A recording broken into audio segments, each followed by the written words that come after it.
5. Look at that. All right. So welcome everybody to the select board meeting, June 5th. Time is now 6:37. And we will open as per usual with Pledge of Allegiance. I pledge allegiance to the flag of the United States of America and to the republic for which it stands, one nation, under God, indivisible, with liberty and justice for all. All right. And I don't have it in front of me, but Dave Hemingway, Chair of the Select Board. Milo Herrick, Normandy Blake. And so that moves us on to our typical announcements. Do we have particular announcements? I don't have any announcements tonight. Grapevines are gonna be late again. I've been playing in the garden too much. All right. Any further? All right. Normally I would go over project statuses, but that is up on the website. I will either go through it later or not worry about it, which moves us on to our appointments. I believe they're first, is that correct? Yes. Thank you. Sorry, I'm still pulling the agenda up. Do you need an agenda? We will, oh, no, I'll pull it up. So, let's go ahead and turn it over. Please introduce yourselves. Sure. I don't see the mic on. We'll turn ours on as well. Oh, are we on? There you go. Okay. And if anyone has a problem hearing, please let us know and we'll take care of that for you. All right, I will kick this off. My name is Caitlin Monroe. My sister drove us here today. We gotta get the drive time in. I am with Hilltop Public Solutions, but I'm working with National Grid on the Twin States Clean Energy Link. Very excited to be here this evening and really appreciate you all making time for us to come in and be part of your agenda. This is one of many towns that we've been going to make sure that we hit all 25 in New Hampshire that this project route goes through. We've had a lot of really great conversations, and this is an opportunity for us to present the project, but also hear from you, get your feedback, and also just kind of listen to what the needs are of this community. So just to kick it off really quick, the Twin States Clean Energy Link is a 1,200 megawatt bidirectional power transmission line from the Canadian border all the way down to Londonderry, New Hampshire. We'll talk a little bit about, we'll look at the route map, we'll look at how it moves to the town, and some of the specific benefits for all of you, which I think is the part we're most excited for. Just very briefly, we're also going to dig into this a little bit more. The reason why we're hitting the ground so hard and getting out in front of as many towns as quickly as we can to introduce this project is one, because we're excited about it, and two, because we are responding to an RFP through the Department of Energy. So our timeline is pretty accelerated to get that in. It's now July 5th is our deadline to get our second phase in. And so we'll kind of talk a little bit about why that's important and how it impacts this process. But again, just want to thank you. I have two folks here from National Grid who will be our experts here on the project, and I'll hand it over to Orlando. You can introduce yourself, and Chris. Right. First of all, I'm not an expert. I'm the project manager for the project, so I'll try to answer the questions as best I can, but I've been with National Grid for about 5 years. Before that, I was doing working on other projects. I was working on solar energy and also what they call combined heat and power. But now I'm working on this transmission line project called Twin States, so glad to be here. And my colleague over here is an environmental scientist. Go ahead. Yeah, nice to meet you all. My name's Chris Wilkes. I work for VHB. We're an engineering firm out of Bedford, New Hampshire. I believe we've worked with you guys on some municipal work over the years, including possibly the Clothespin Bridge. So I did some of the work out there, but we're supporting National Grid with environmental permitting and siting for this project. So sort of the natural resource aspect experts of the project, and seeing that projects being designed and permitted to minimize impacts to the environment, which is one of the goals of the project. So happy to be here. And, yeah. happy to talk more about that in a little bit if you guys want to hear about it, so. Perfect. Back to you, Orlando. All right. So with this slide, it kind of gives you the basis for why we are building this project. If you look on the small graph on the left-hand corner, you have a graph depicting how currently, or how electricity has been generated over the years. You've got coal, oil, and natural gas. And you can see that coal, for example, in 2000, it represented 18% of the electricity that was being generated in New England. But as a result of many coal plants being shut down, only about 0.3% of our energy now comes from that. Oil, the same thing, that in 2000, 22% of the electricity was generated from oil burning power plants, but now about 1% in 2022.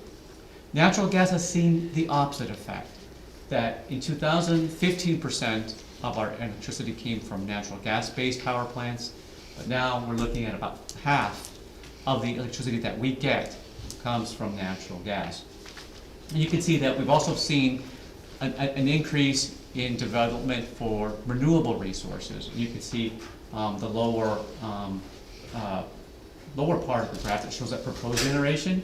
You can see that wind, battery storage, solar, natural gas, all of that is looking to add to the generation mix. And what we're seeing in Massachusetts and in all of the New England states, in fact, that because they're trying to meet greenhouse gas emission goals, they are promoting offshore wind development. So in Massachusetts, about 3,700 megawatts of power are going to be built offshore. Connecticut is like 1,100. I want to say Rhode Island is a little bit less than that. Maine also has some projects offshore. So what's going to happen is that they're trying to go from a fossil fuel-based grid to a more renewable resource-based grid to meet those greenhouse gas emissions targets. So that's one of the reasons that we're here today, is because our project helps to facilitate the greening of the grid, if you want to call it that. Let's go to the next slide here. So what happens is when you have offshore wind generating, wind doesn't always blow, as everybody knows. So, but when it does, you want to utilize that power as much as you can. But when the wind dies down, you have to have something that's going to take its place, so that when you come home, you can flip the lights on and you're going to have power. So what we're proposing is to build this transmission line from Canada down to Londonderry, and it's going to tap into Canadian hydro and renewable resources there and bring them down to southern New England. Our peak load in New England is, as you see here, summer, winter. We have those peaks, that's when we have the need, but we have surpluses also in the spring, fall, and in the daytime. So what we hope to do is to be able to ship to Canada when we have surpluses and they have need, but also bring power down from Canada when we have need. So basically what we're doing is sort of sitting it up there, sort of storing it, if you want to call it that, and bringing it back down when we can utilize that. But really this line facilitates bringing that power down.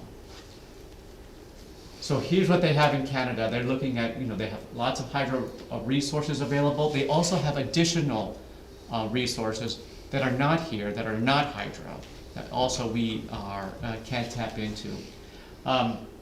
So really what we've seen different resources say is that in order to be able to meet those greenhouse gases, in order to, here as we see here, to be able to utilize the offshore wind, we need to have this line. And ISO New England, which stands for the Independent System Operator for New England, they basically control the electric grid, and they are the ones that are responsible to keeping the lights on. And they said they need additional transmission resources. MIT in Cambridge, Massachusetts also has said the same thing, that hey, there needs to be more resources, more transmission resources, to be able to bring renewable sources down and also to allow these wind projects to operate. And I will also add, I think the one of the greatest benefits too of hydro is that it's dispatchable. So like when we need to use natural gas is dispatchable. We can use it when we need it. Hydro is the same thing. It's always available to us, so when we need to fill that gap, hydro is there. Oh, that's a good point. That's a very good point. Because if you think about it, when the wind is blowing, you can use that electricity, but when the wind dies down, you gotta ramp up a power plant so that there's no flicker. See, have you ever noticed that your lights don't flicker? Because the system operator, ISO New England, is very good at determining when to ramp things up and when to ramp them down so that everything stays in balance. The reason that we're here is because the Department of Energy put forth an RFP to support transmission line projects. They put out this RFP back in November. They said that phase 1 proposals were due in February 1st. We submitted a proposal for this project in February 1st. At the end of April, they told us, hey, you made it through round 1, and now you're moving on to round 2. So round 1, we were competing against 14 other projects. Out of those 14, I think they whittled it down to 8. So we're one of 8 projects that are competing to bring funds into New England. And we're competing with projects that are nationwide. We don't know who they are, but this RFP is really countrywide. So it could be in Minnesota, or it could be in Texas, it could be anywhere in the country. So, but we are competing. This is a competition to bring the funds here.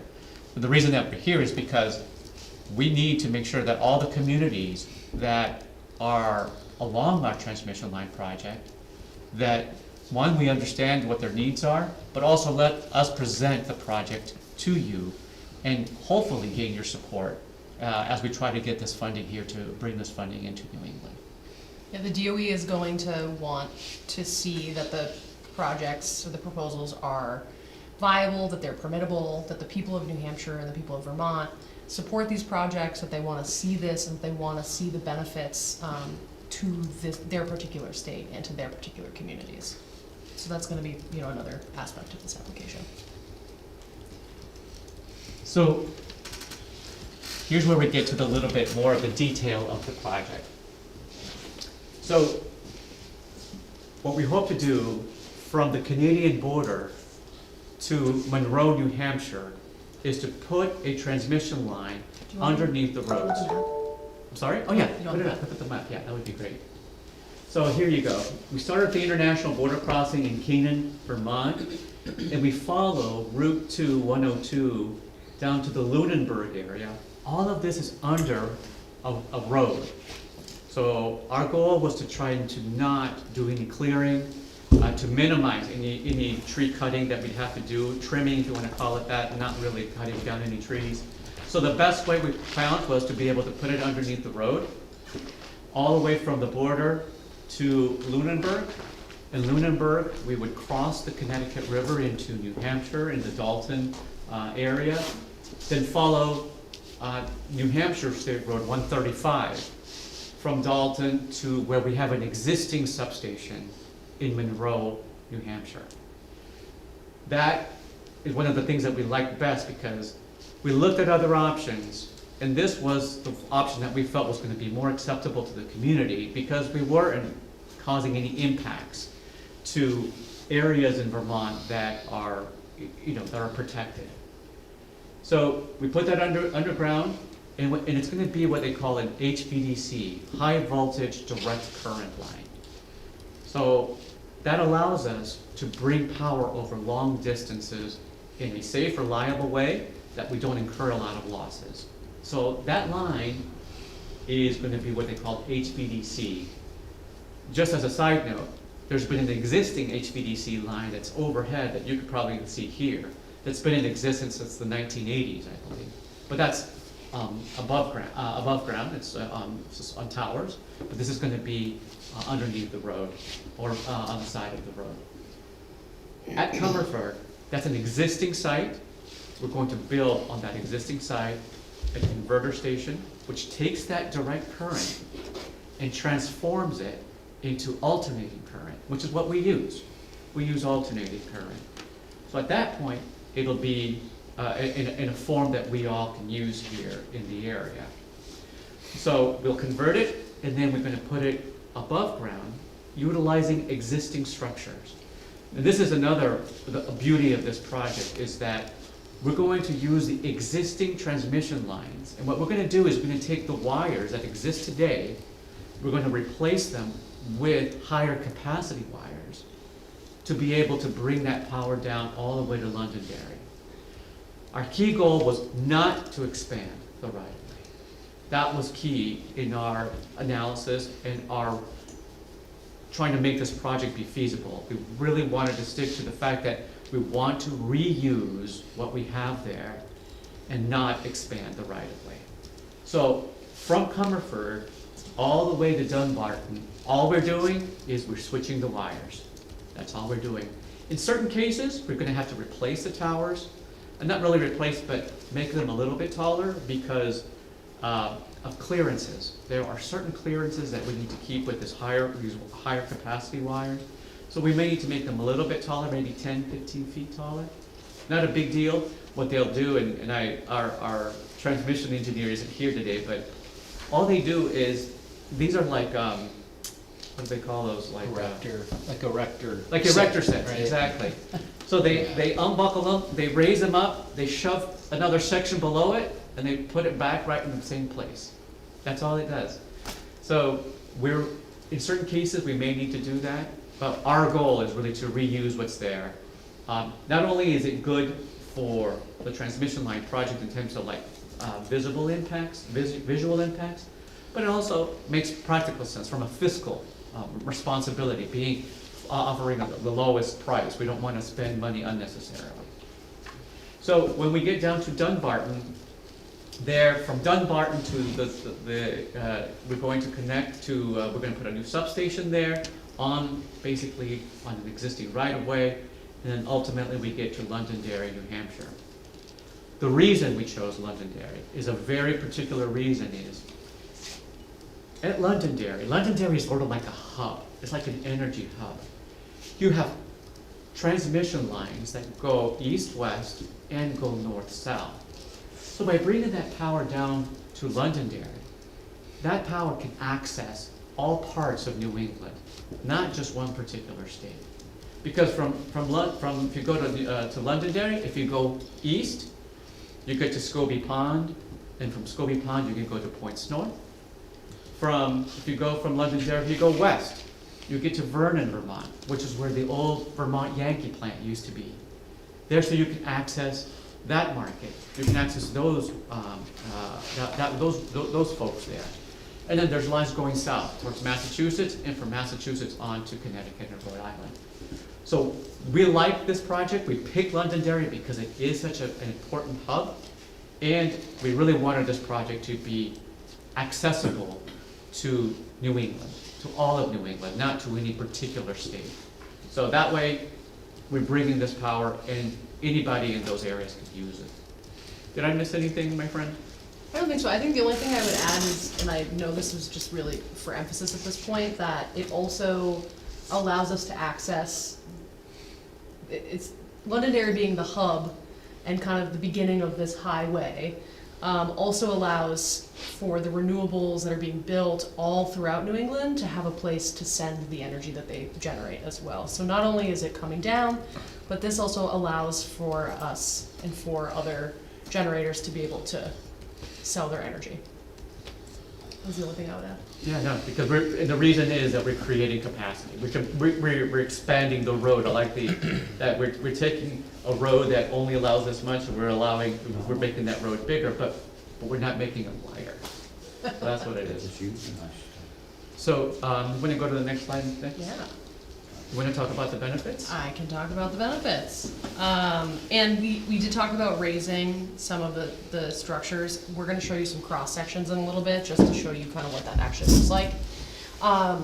But starting with the host communities and the states, I think the host community benefits is very exciting, because we are adding value to our existing assets that run through the state.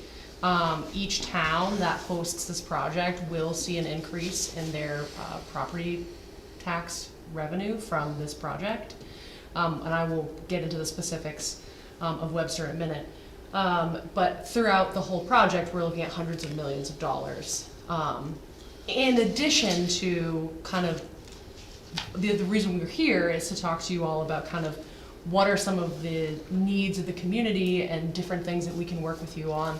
I always jump ahead because I get so excited about it. But we are partnered with Citizens Energy, and they have committed to 50% of their profits, or $100 million, towards projects along the route in the host communities, to work with you on whether it's weatherization, whether it's energy audits, whether it's solar on schools, different projects that might be in the pipeline for you all. Those are things that we kind of want to hear from you and kind of pick apart, and we're really in the phase of identifying what the different projects are that are kind of on your minds at this point. So that's, again, this is the beginning of many conversations, so just laying it out there. Job creation, we have partnered with IBEW, so we're focused on making sure that the work that's done, the construction that's done, the maintenance is from folks in the area. They're local people doing local work. And obviously the big one, especially as somebody who was in New Hampshire also, lowered energy rates is on the horizon. Kind of as Orlando talked about, we're really shifting this entire energy market, and in the next 10 years there's going to be a lot of changes, and with less of a reliance on natural gas and having really diversifying the portfolio, we are looking at a reduction in energy costs for all of New England, which is very exciting. Yeah, and the way that works is that currently on your bill, if you look at your electric bill, you have two parts. You have a transmission and distribution piece, and you have an energy piece. The cost to build this is not going to be borne by ratepayers. It's a market issue. It's a market part. It's a market project. So what happens is every day, New England, ISO that we talked about, you can go to their website, you can see what power prices are doing on a minute-by-minute basis if you want to. So every day, what they do is they run an auction, and they say, okay, generators, what can you sell me your power for? Natural gas-based power plants depend on the natural gas market. So if natural gas prices are up, their prices are going to be up. But if they're down, they're going to be down. So they're very much dependent on natural gas prices. But typically what happens is the ISO runs what they call economic dispatch, which basically says the cheapest power plant runs first. Typically, the nuclear power plants are the cheapest ones. They're going to run all the time. So Seabrook runs all the time. And then, as you start satisfying there's additional load on this dispatch stack, they start dispatching other power plants, but there's always the cheapest one that goes next. So usually the newer, the higher technology, the most efficient plants get dispatched after that. Ultimately, till you get to your peak loads, which are around noon to 3 o'clock in the afternoon, the least efficient plants are running, and they're the most expensive. And ultimately, the way that the market works is they set the price. So when you see your price, your energy that you see in your bill, it's based on this dispatch that ISO New England does. So what we hope to do is to lower those costs, because we will be displacing some of these higher inefficient power plants that are being run at those peak hours, because we are also dispatchable. And that renewable resource is less expensive than natural gas is, and it's not dependent on the fuels market. So that's how we do it. So we're very excited about that. We're not saying we're not the utility here, but we are going to be bringing this to the market. And your power prices, what you pay at home, is based on that power market. Excellent, thank you. you. I love you always making your pitch for ISO. If you go to the ISO's website, it's fantastic. You will see so much good information about electric energy. And it's all free, so. Yes. That part. It's free. I think that's the bulk of this. I mean, obviously, the last piece here is we are starting the discussion. We want to hear from you. We want to better understand what the needs are of Webster. Continue to have conversations. Answer any questions you have. Answer any questions your constituents have. We just want to make sure that the door is open, and if you have a question, that we get you an answer and we get you in front of the right person. I feel like we've really covered most of this stuff. Now, to the best part. So, based on our estimations at this point, the annual property tax increase after construction for Webster is $250,000 per year on current project design, timeline, and cost. And again, we are 100% within our existing right-of-way, and we're looking at about 7.4 miles. And I have a map here that's probably not the best, but it's a pretty straight shot. It's the green, the double greens, just so you can see where that is. And then, this is what I was talking about earlier, our cross sections. So when Orlando was talking about having to raise some of the structures, he's talking about the A201 and the B202s. Not this center DC structure. That is going to remain untouched. So any changes that we make, whether it's 10, 15 feet to the two end structures, they will never be taller than the DC structure in the middle. And again, we're not widening the right-of-way. And Chris, you can probably vouch for this, but my understanding is you guys have really done a great job of maintaining the right-of-way, so there really isn't going to be a need for tree clearing. We're really focused on just trimming and continuing to keep up the maintenance that they've already done a really excellent job doing.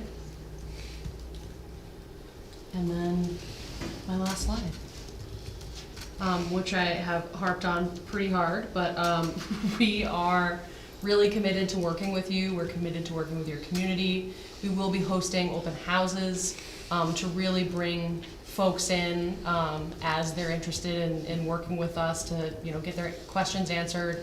We want to make sure that abutters know what they need to know when they need to know it, and our stakeholder outreach plan is going to be dependent on what we hear from you, what we hear from your community members.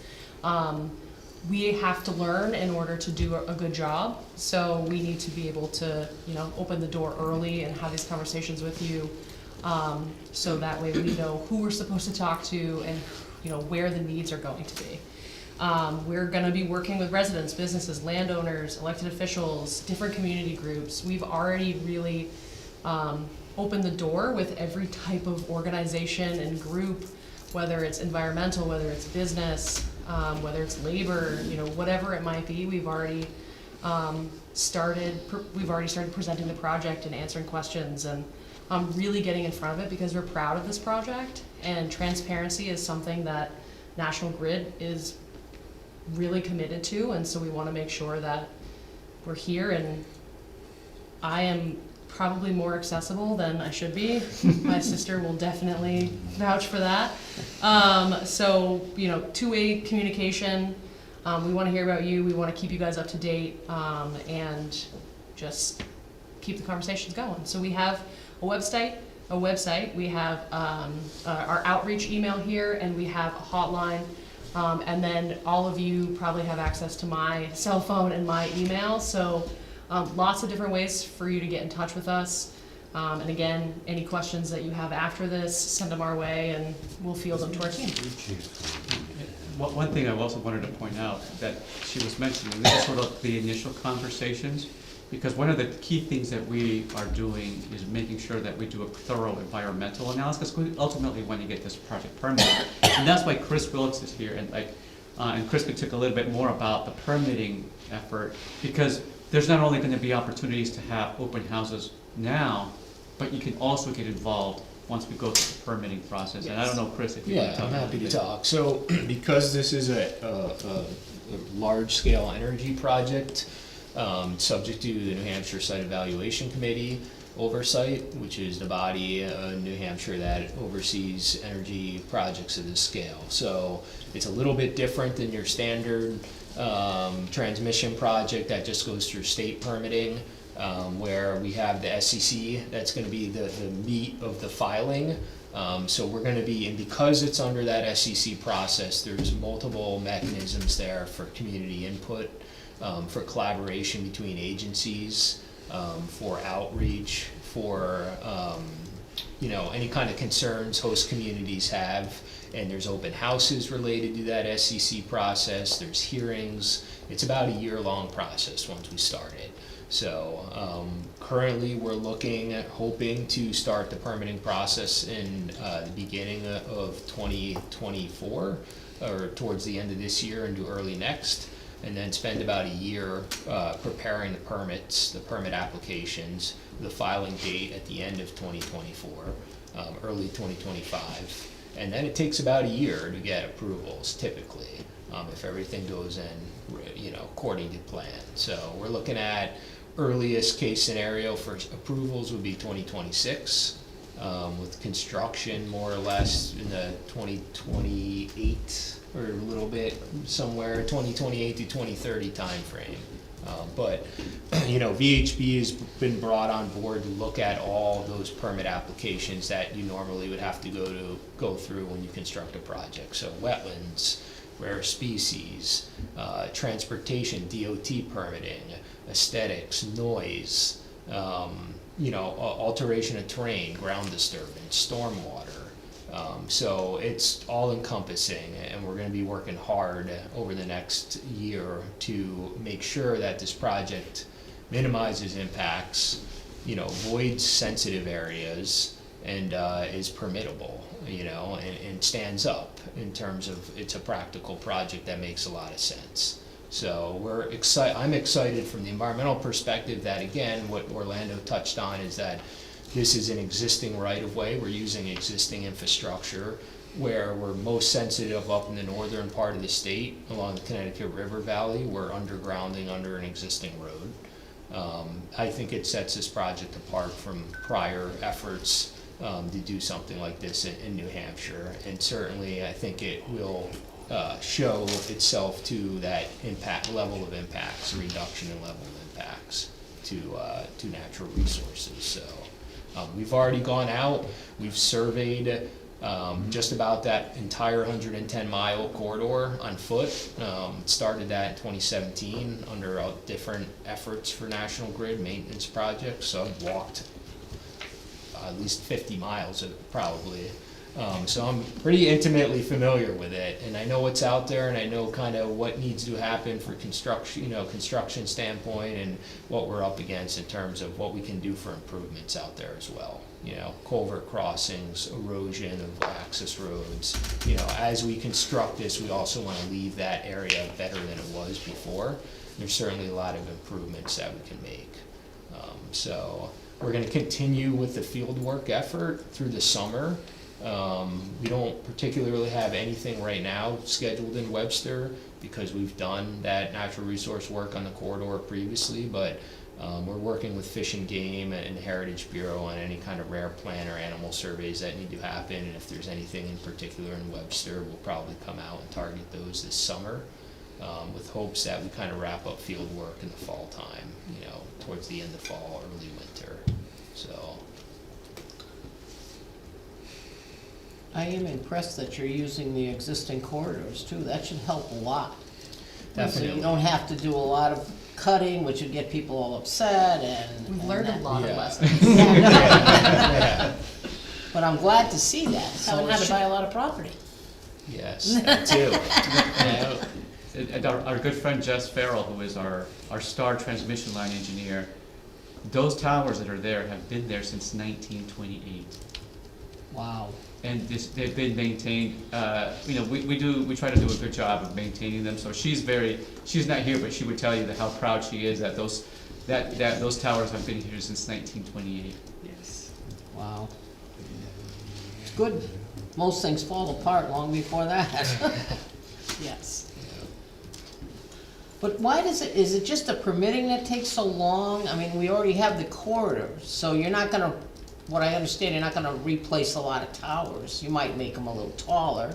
I like that little idea of putting stuff in, tinker toys, but, This is actually a pretty accelerated process. I know it seems like 10 years for this is like really long, but we're actually moving very fast because of the DOE's timeline for this project and what their expectations are. So I think just between the permitting, between the actual construction itself, it all takes a very long time to just kind of get through it all. If you think about it, we have to take that wire down. That line has to remain in operation because we need to still bring power down. That's an operation right now. So we have to do very careful as to how many seasons, when we can take those lines out so we can put the new wire up. And it's 110 miles. yeah. So it's gonna take, right now we're looking at just that portion being 5 years, and we're gonna do all the things at the same time, but doing that, it's gonna take us about 5 years or so to do that. Wow. And being mindful of, you know, in Chris's world, the environmental, like when we can and can't do different things based on That's what true. will be disturbing. I just think of the way things are going so fast. Just this that part. But in 5 years, maybe things change, you know, I mean, things have changed so fast in the last 5 or 10 years, I'm just wondering what it would be like. So, I'm an older, so I've seen a lot of changes. So that's a good point, and all the studies that we're doing are looking at the timeframes that will be in commercial operation. By the time that we are up and running, some of these wind projects will be up and running, and hopefully things are shaping up that there's going to be continued need for more greening of the environment, so that's what we're looking at. Because there's not gonna be another opportunity really like this to bring that much down. There are other lines that are being proposed as well, but we feel that there's going to be a need for this in the long run. Plus, I do like I said, it's already in the corridor, so that's the best part. We're not cutting a lot of trees and making it, why should we do new when we have something we just fix up? And this is the only project that actually would benefit New Hampshire host communities directly. You know, like there are no other transmission projects that dump energy into New England that actually directly benefit New Hampshire the way this project would. They were all going through. They're all gonna go around, but Right, nobody's right. coming through New That's right, Hampshire. right. Or we weren't gonna benefit anyways. But now, the town gets money from each pole that's up there, isn't that correct? I think, something, isn't that, Dave? Yeah, Yeah. so that's touching on what they mentioned earlier about the Tax. property tax income.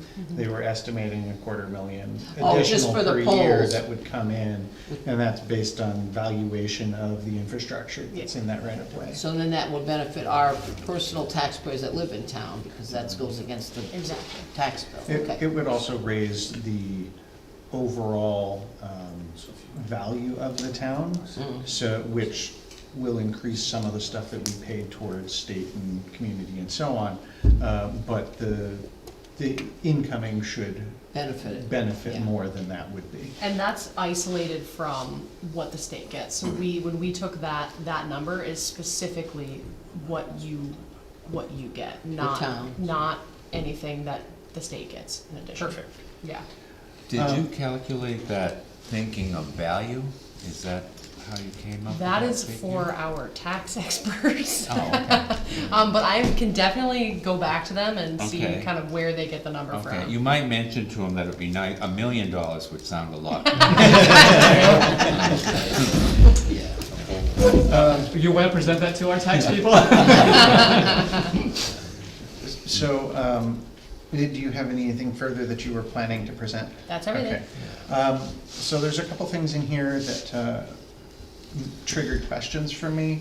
and a couple that when we mentioned that you were going to be here, we got from some of our constituents. Perfect. So the first one that I'll mention is, and you touched on it, was that you were going to raise some of the towers. That has been proposed as part of the previous project that you've mentioned before as well. And some of the concern and question from some of the landowners that are nearby is which or how many of our towers are you planning to do that with? And second, since this is now a higher capacity line, and I know you're not planning on increasing the right of way, but does that increase how far from the line you need to trim? So, Go ahead. go ahead. No, you go I ahead. was just gonna say, I think the right of way is pretty much cleared to its full extent right now. It's, Right. I think it's about a 350-foot wide easement, and they've done a good job maintaining that to its limit. So there's no, in my thought is there's no additional area that they could expand. So they've determined engineering that the clearances are adequate there with the higher voltage to maintain that to its limit right now without having to clear and acquire additional land. There probably will be some tree trimming along the edges, you know, but that would be something they do anyways over time as part of vegetation maintenance out there. They'll probably look at removing danger trees that are, you know, leaning, or, and that's again something they usually do every 3 to 5 years. So, but there's no. Is that like would be a no wider widening around the wire? Because I know like for low power lines, you don't have to trim super far away from them, but high power lines you do. So does that change with this, or is it already plenty of clearance because of the right of way? It's being designed so that everything stays as it is now, that we do not have to expand the right of way. Because if those effects were there, we would still have to expand the right of way. But everything's being designed so that we do not have to expand the right of way in any way. And if it does become taller, so you can see here that the bottom section is square. So they just jack it up and just put another square section in there, and that would be the extent of it on those. And we're not trying to put, we really are trying to reuse the existing as much as possible. What they're gonna do, and you may see them, our engineers and the team that we're working with, they're gonna go out there and test to see how good these towers are, to see how many we need to replace. So we may not need to replace a whole lot of them, and that's what we hope. But we're not gonna know that until we actually go out there and do that testing. So there's gonna be testing that can be done on the towers themselves. I know we had talked about maybe like, was it like 30% maybe needed to be replaced along the entire route? So is that That's what I heard. Yeah. expectation of replacement of tower, or is that expectation of raising of tower? Expectation of replacement. Yeah. So how, roughly, what are you expecting for requirements of raising the towers within Webster? Within Webster, I do not know. We'll have to take that question back to our engineers. I don't know that within Webster. I actually don't know the exact percentage. I know that 30% is that we think that we'll need to replace. And we'll replace it with a similar structure. It's not gonna be replaced with anything. We really wanna reuse Hopefully the foundation. within the same footprint. Yeah, I think I actually just asked Jess about this the other day. It's like, if it's not in the exact same place, it's like a 10 to 15 foot area. So it's not like we're gonna be getting super close to the edge of the right of way. Like, we obviously have to have a certain amount of feet in distance from the edge of the right of way, so we can't get that much closer. Yeah, so just for the national, for the codes that we have to go by, each of those conductors have to be a certain distance from each other, and they actually have to be a certain distance from the edge, and that's why a lot of the separation that you see, that's what it's guided by. It's national standards, and I think maybe even international standards that are also applied. Okay. Slightly before that, you touched on and said that this was dispatchable within that stack. But this is a transmission project, not a production project. I'm maybe a little more familiar with some of these differences than others. I do now sit on the board of directors for the Community Power Coalition of New Hampshire. So are you, when you're talking about being dispatchable that way, are you speaking for Quebec Hydro, or are you speaking for a conglomerate that's up in Canada, or are you just talking about assuming that because there's access to more capacity that the market is more open and available for cheaper costs? We're referring that the generation that's coming from Canada is going to be here, so it's sort of like a, like you mentioned, that we're not a generator, we're a transmission line, but we are going to be transporting that for those generators that are up in Canada, whether it's Hydro-Quebec or it's the wind generators, et cetera. They're going to be able to access that, so they'll be dispatching through ISO New England and so on and so forth. So they'll be acting as if they were here, but of course they're going to be not here. But the transmission allows them to have a presence here. And the hydro piece was really where I think we were referencing the dispatchable piece, because it is something Yeah. that is more accessible all the time than wind or solar. Correct. Okay. And so near the start, you mentioned weatherization, efficiency, et cetera, working with your partners. So based on this being a fairly long timeline of when things are happening at different points in the project, how and when would we expect to access those funds to, for example, allow all of the people in town to do weatherization or efficiency upgrades on their own homes? That is an excellent question. Yeah, I think it's dependent on one, if this project gets built, because we don't know if we're going to get built. If we don't win the second round of DOE funding, then the timeline is going to change, because we're doing this with a, Let's assume the enhanced timeline that you've talked about. okay, let's say because 2031, they did at that point in time is when we will actually start earning revenue for the project. We haven't really put a timeline as to when those benefits would come in, but I would expect them, I wouldn't expect them anytime in like the next 2 to 3 or 4 years, for sure. So It will definitely be later on. Would you expect them more like partway through construction, or would you expect them not until the whole thing is completed and fully earning revenue? I have to answer that, I'll have to check back with our financial folks to get that answer. I want to say it's going to be towards the latter part. That's going to think it's more towards when we're operation. Okay. But we can confirm. I have it on my list. Perfect. I'm not a finance person, they are, so. And since we have the environmental person here, this is This a is why. perfect question. Yeah. Since you've been down all of the paths and access roads here, I'm sure you are well aware that right off of our road is commonly is a pond, thanks to the beavers that make the access road flooded completely. Sure. So are you expecting to be handling upgrades of that or mitigations of that in this process, or just accessing it from the other direction wherever that is as you come down the line? Like, what are you Yeah. actually expecting? Beaver activities, definitely, we see that everywhere on this line, you know, and It seems up. Wreaks havoc for sure, and it floods some of our structures too. We've had the problem where we've had to move structures because just beavers have been just impounding and flooding foundations. And so I would say that part of constructability of the project is going to be a review of the existing access roads out there, and the culvert crossings and the condition of these drainage patterns. And if there's a need to improve those areas, one, to facilitate construction, to have safely get crews out there to perform the work, and then also to address an ongoing problem that, again, it's an asset of National Grid. If it's a flooding issue, they're probably gonna wanna address it while we're there. Then we would look at making permanent improvements out there. So, you know, addressing that beaver issue.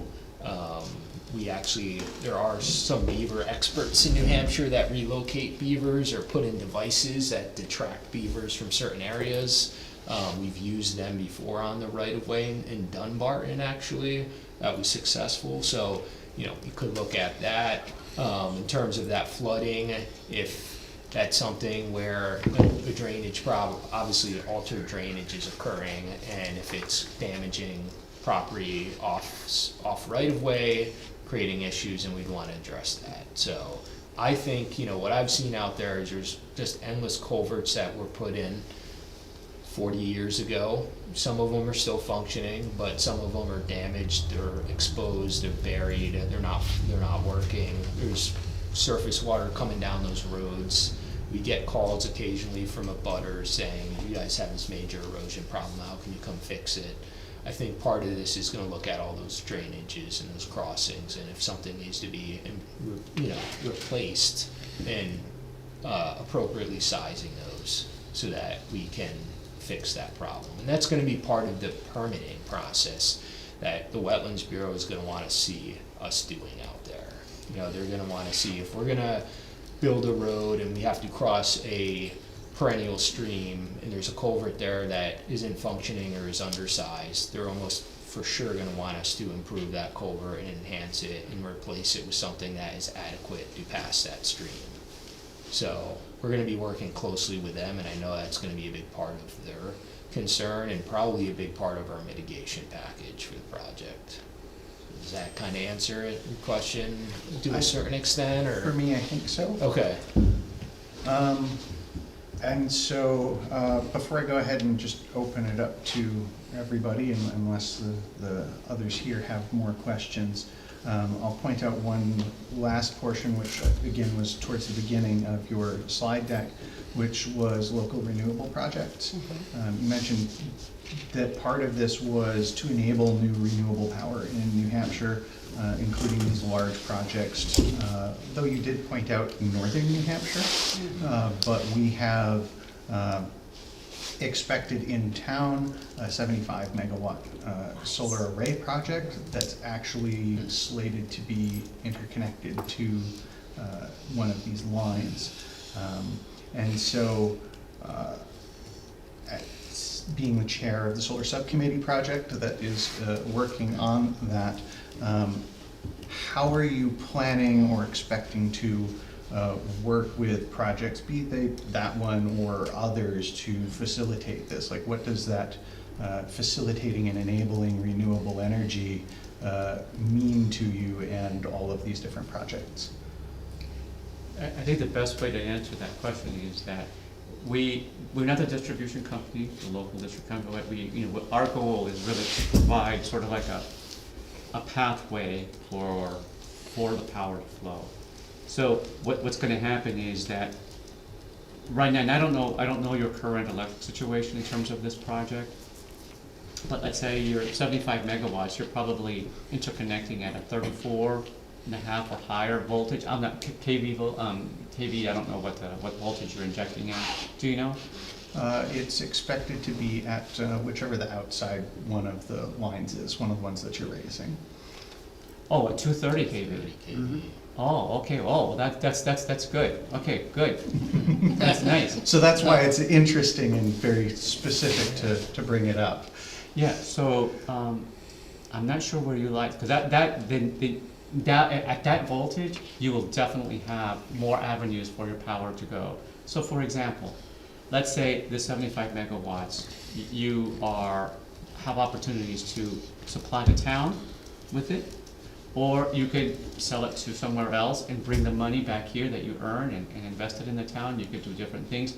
That transmission line, that capacity being open, will allow you to, the transmission line cost to be less, but also, so therefore giving you access to greater markets. That's how we are sort of working with developers, because just because we're not the local distribution company, we don't go past our jurisdiction, but the fact that you're at 230 kV, that's a sweet spot. Then you'll be able to tap into some of this capacity because of the fact that you are injecting at a higher voltage, and this will help you to do that. I'm not a transmission line engineer. I just caveat that, but based on what I've seen, that's where the benefit lies in the increased capacity, which will lower transmission costs. Okay. Wait, So and it's, how- so it's more, 75 so it's more megawatts? of a bullet point because it's enabling more infrastructure, not Yes. because you're actually trying to work with and enables any projects in particular. We're trying to help with the interconnection and access to market.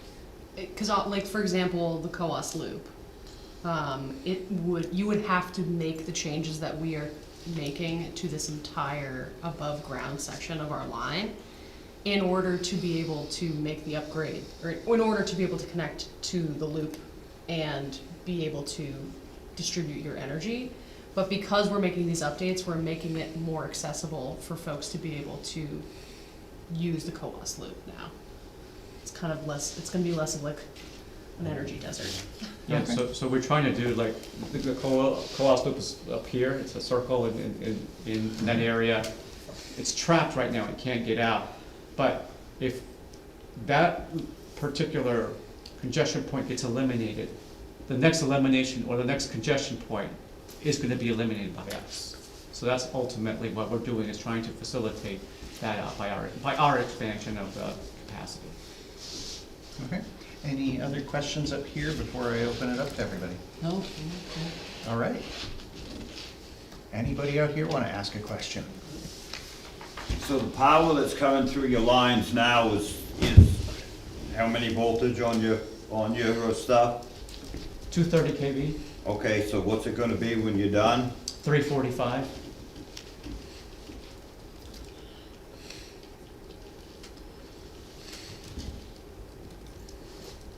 Any further? Yes. When do you expect to hear back from DOE about success in this July 5th submission? We should, this part is still really fast too. We should hear, I think, late summer, early fall. Is there an overall schedule for the DOE process that they've put out that says, and then after that, it's gonna take them so long to do any subsequent steps? Unfortunately, no. They have not laid out that schedule. We would like it. Yeah. We would really like to have some clarity on that. But so far, what DOE has said is that they expect this to be sometime, and we're expecting it sometime in the fall. But, is it like late September, or is it, December? November. Yeah. Yeah, is it right before Christmas? We don't know. Yeah. But we would love to know. So if you find out, Yeah. And even to, our initial deadline for phase 2 was June 12th. And they actually extended it to July 5th. So we were very grateful to have a little bit more time to be able to get in front of more communities. And you talked about the access to Hydro-Quebec and hydro up there. What's gonna be the process and when for selling capacity on the new transmission line? that's occurring now. We're looking for customers to do that as well, because DOE is going to be our first customer. So they're going to be, according to the RFP, they will take up to 50% of the capacity. Up to that, is that they can do less, but they can do up to 50%. So hopefully they will be our first customer. And then what they're telling us is they don't want to be in the business of owning transmission lines. So what they want us to do is, as soon as we can, start finding customers to replace them, because they want to be taken out. So the answer to this is that's why we're here, because we're working with our first customer, DOE. Do you know, you mentioned facilitating the offshore wind projects and other projects. Do you have an idea of when there would be some kind of process for those projects to seek access? So we will, our goal is not really for the access of the wind projects, in the sense that what we hope to do is really make sure that when they generate, we can take advantage of it, and when they don't generate, that we're still supplying everybody here with electric power, but that it's renewable based. If we have access, then it's going to be that opportunity to sell using the line to reverse the direction and send it the other way. I don't know if I'm answering your question properly. I might not have asked it well. So maybe I'll try to finish this. What I heard was that DOE's can initially contract for 50%, but they'd like somebody else to take over that position at some point. So maybe if we think of just that 50%, is there a plan for when other parties other than DOE would be able to make offers? Oh yeah, no. Now, you want to call us now? Call us now. We're actively not only working with DOE, but we're exploring the market as well. So we're doing that right now because we want to see this project move forward, and when we can obtain that that threshold of customers, then we've got a project. Okay, yeah, sorry. And Tito, on another variation on the follow-up for the tax folks. Is I'm ready. Is the 250K the first year payment, or is that an average over some 10, 20, 30, 40 year life? And what happens after the first year?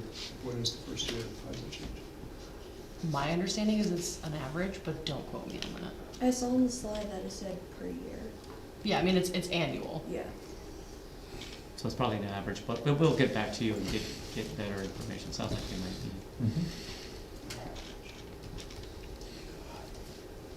And then on the permitting schedule, so it was doing studies and work remainder of this year, preparing an application sometime in 2024 for submission at the end of 2024, hopefully. Yeah, that's correct. We're hoping to get as much of the field studies done this year before the snow flies, in December, and then transitioning to the permitting. So start preparing permit applications November, I mean, we can get going on some of it before then, but November, December, and then really ramping up for that following year to a filing date of the end of 2024 or early 2025 with the SEC. So it's aggressive. Or whatever but- comes next. Yes, exactly. So Yes. I was just gonna ask, what makes your project stand out from the other ones? Oh, good question. From other competitors? Or what makes it more impressive? Yes. She's a plan. I didn't even prepare her with this one. I think you've over. That's right. She was Dinner on the way home I was or gonna say she something. was begging me for a Whopper. I was like, no, we're not doing that now. I'm like, okay. I'm gonna hand that one over to Orlando because I love that. Yeah, that's the part that we're really proud of. That we're different because I think that we've learned the lessons that other projects have already have learned in a difficult way. So we wanted to bring forth a project that was really that really minimized impacts. That was sort of like the headline is we wanted to minimize impacts. So by going underground in Vermont, in New Hampshire, and then reusing existing infrastructure is how we could figure out to use to do that, to have minimal impacts. We didn't want to expand right-of-ways, we didn't want to cut down any trees. We looked at those options, and we said, no, that's not the way we want to go. So it was really based on the knowledge that other projects had already gone and seen that the community wants. We want to build a project that the community wants, so we can all reap the benefits of it. And we really had, a path to follow. We've already seen, we've heard feedback from folks on the Granite State Power Link. There's a pretty long paper trail behind Northern Pass. There's there were a lot of lessons for us to learn and a lot of feedback for us to just kind of trail behind. And so we took this opportunity to put something together that, based on what we heard, was going to be the best project. There is another project in Vermont, TDI, that goes under Lake Champlain. This project actually is 1,200 megawatts, and that project is only 1,000. So we've got that going for us. And this project goes through New Hampshire and Vermont. So there's a lot more host community benefits for both states. So we're And you're not just bypassing us. Nope. And the best part is this energy, and Orlando alluded to this earlier, this energy isn't just, you know, it's not just a response to a Massachusetts RFP. You know, this is going to the entire grid for New England. So it's really going to allow us to, you know, as we talked about earlier, be able to bring in more renewables and have the highway of energy just be a lot more accessible to different generators. Good question. It's Other good to bring a questions? plant. I know. So that will put all the wood burning plants out. Well, I guess I want to just piggyback on that. Of the other companies in competition for the RFP, are any of them proposing something? You mentioned Vermont, but is there anything else like this that? Nothing else comes through New Hampshire. Through New Hampshire? And I would hope that if there was, you guys would know about it. Thanks. Yeah. No more questions. You're cut off. Cool. Okay. Well, thank you very much for the presentation. Last chance for anyone to ask these fine folks more. Well, If- I'm cut off now. So can you go ahead and put up the contact information one more time so that anyone who wants it can grab it? And I will note that we got one of these printouts that they just handed us. These are available on that website. So There are some Please. additional ones on the table in the back. some are on the table as well. I brought some extras, yeah. So if you're here, go ahead and grab one. If not, head to the website, which, in case you can't read it, twinstatecleanenergylink.com. And so you can find out more there, ask questions, see the exact routes, and the additional information they have available. And you have a copy, a digital copy of our slide deck too, so if anybody wants it for print or whatever you need. Okay? All right, so thank you very much. Thank you. That moves us on to our next appointment, which is our department heads. Come on down, gentlemen. See, Marlo, there goes all your wood burning plants. Let them go. Can't we share? I think it's over. What's new? Everybody will still be burning wood. Especially here. This is like my baby. Don't lose that, I know. right? All right. Okay, wait, sorry, this building's better. Oh, gotcha. Next time we'll go first, because it was an hour and 15 minutes of nothing I really cared about. Well, more Sorry. taxes is good to help us do stuff, but yes. Yeah, you can wish in one hand and you know what you're gonna end up with. All right, Huh? Isn't that the first? so who wants to go first? Oh, go ahead. He always makes you go first. He does. Well, just to warm up the crowd. I mumble on too much. He's got his 5-minute thing, that's it. That's about it, and it's about 5 minutes. So, on our budget, we've used $123,190.71 out of our '23 budget. Leaves us with 60.42% remaining, so we're in good shape. For breakdowns, 44 motor vehicle stops, 2 summonses, $527 in fines, it goes to the state of New Hampshire.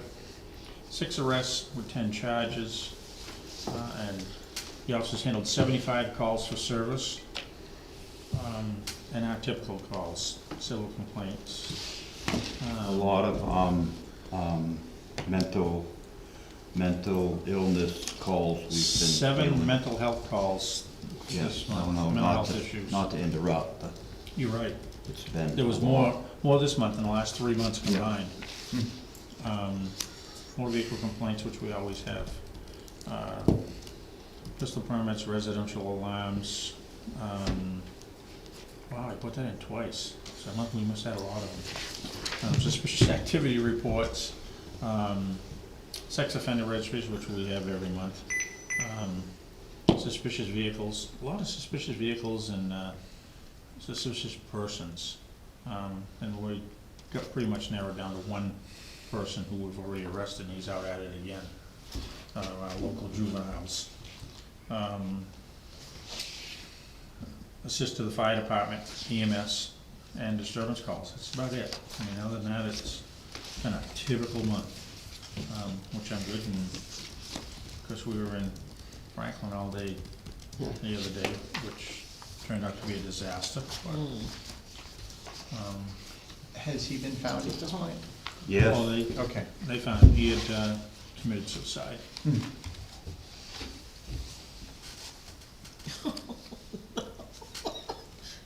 Pass that down. Oh.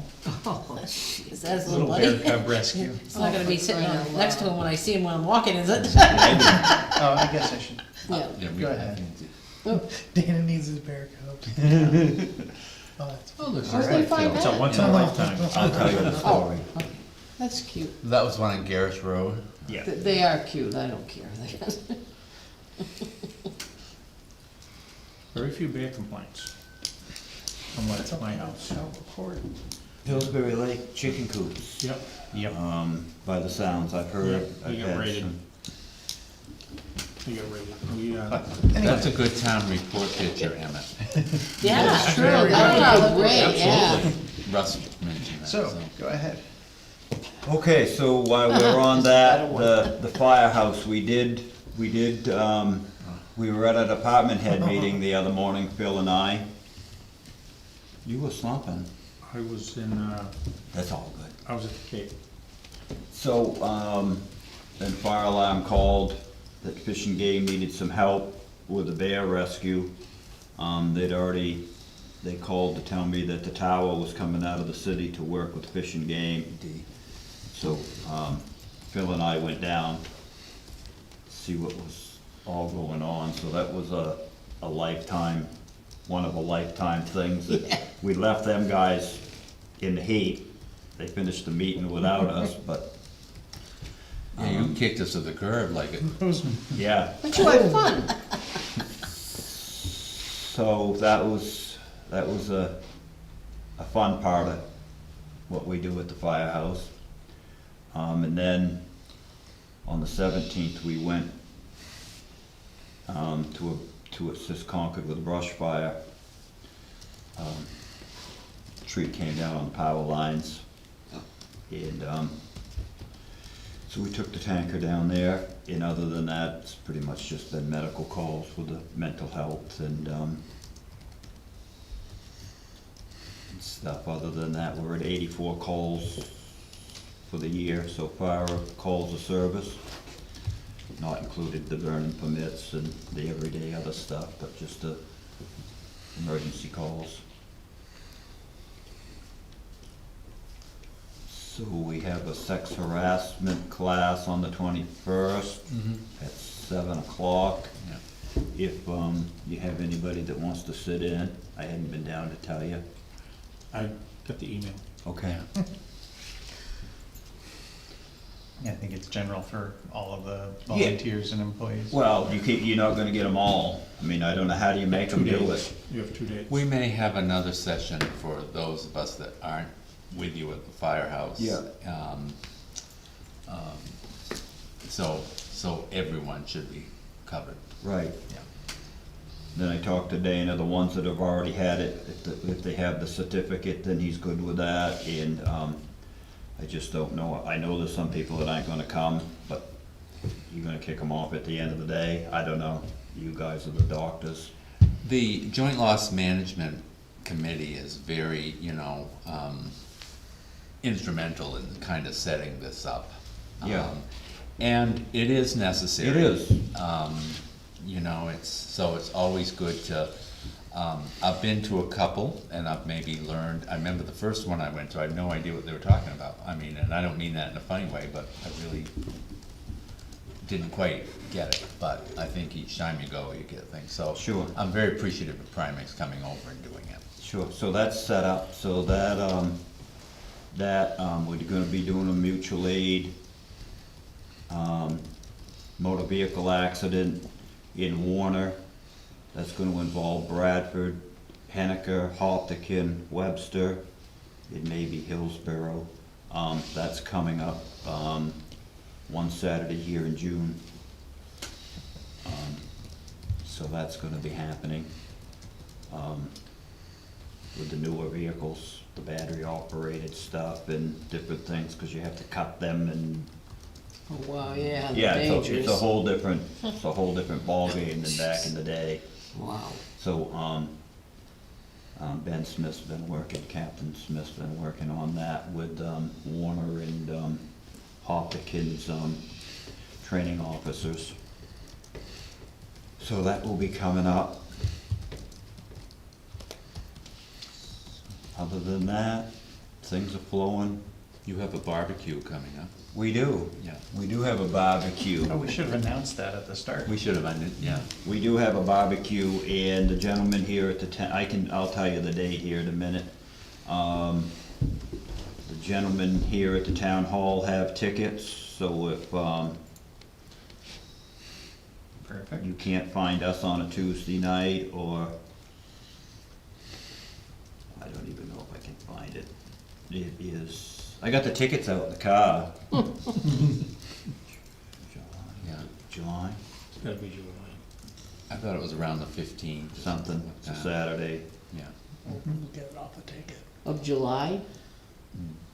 Of July? Let's make sure Yeah. that we have, that noticed on the website too. Yeah, that was the What's that? plan. I just got the tickets Yeah, today. cause you got the tickets, so, Yeah. so we can We'll, set yeah, that we'll up. put it on the website. Perfect. Yeah, that would be great, so,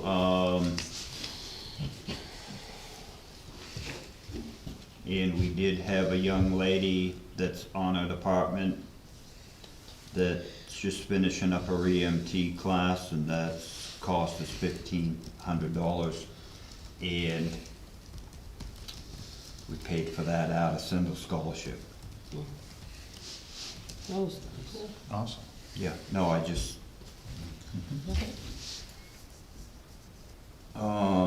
So, it's good with the firehouse unless you folks have any questions.